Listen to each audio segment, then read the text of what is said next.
Hi, I'm in the hills near Almeria in the south of Spain, and this is the launch of Suzuki's V-Strom 1000. Suzuki have missed out on the boom in large capacity adventure bikes in the last few years, and if the V-Strom's beaky styling and 19-inch front wheels suggest it's a belated rival for BMW's R1200 GS and the rest, that's not quite the case. According to Suzuki, it's an adventure-styled street bike, created to fill the gap between those big adventure bikes and middleweights, including the firm's own V-Strom 650.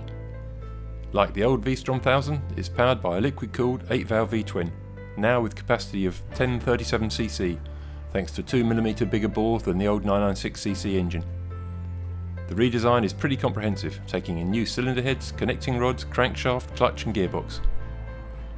Maximum power goes up by just 2 horsepower to 99 bhp at 8000 rpm, but there's a big jump in low rev torque, with the unchanged maximum being delivered much earlier at 4000 rpm.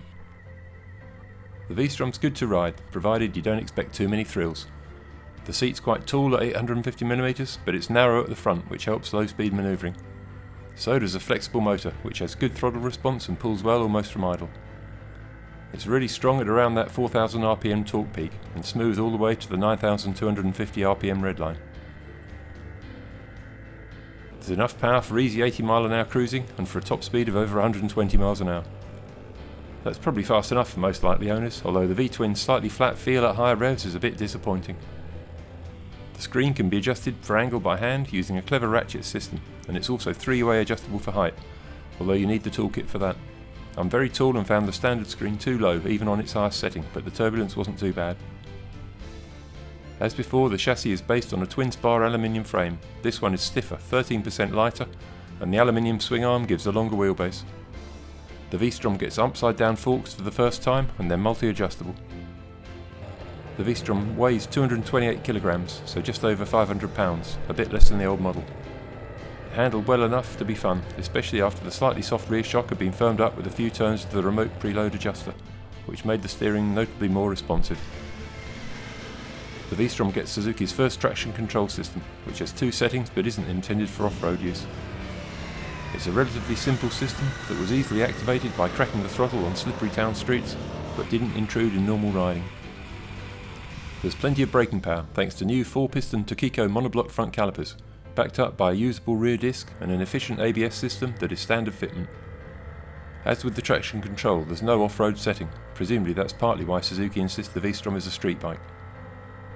The relatively soft suspension gave a comfortable ride on mostly smooth Spanish roads, helped by the wide and well-padded seat. Handlebars and footrests are moved slightly rearwards and give a roomy riding position. It's a shame the seat can't be adjusted for height, as many can in this class, but at least you can order a higher or lower accessory seat. The exhaust system looks a bit unfinished, but most detailing is good, from the neat digital instrument panel and electrical socket up front to the rear carrier and grab handles. If you need to carry more luggage, the accessory list includes nylon panniers and top box, as well as crash bars, fog lamps and a centre stand. The tank is 2 litres smaller at 20 litres, but Suzuki say the revamped injection system boosts economy by 16%, so range should be unchanged at 160 miles or more. The V-Strom is not massively exciting. Its lack of off-road ability is surely a missed opportunity, and it's really been launched several years too late.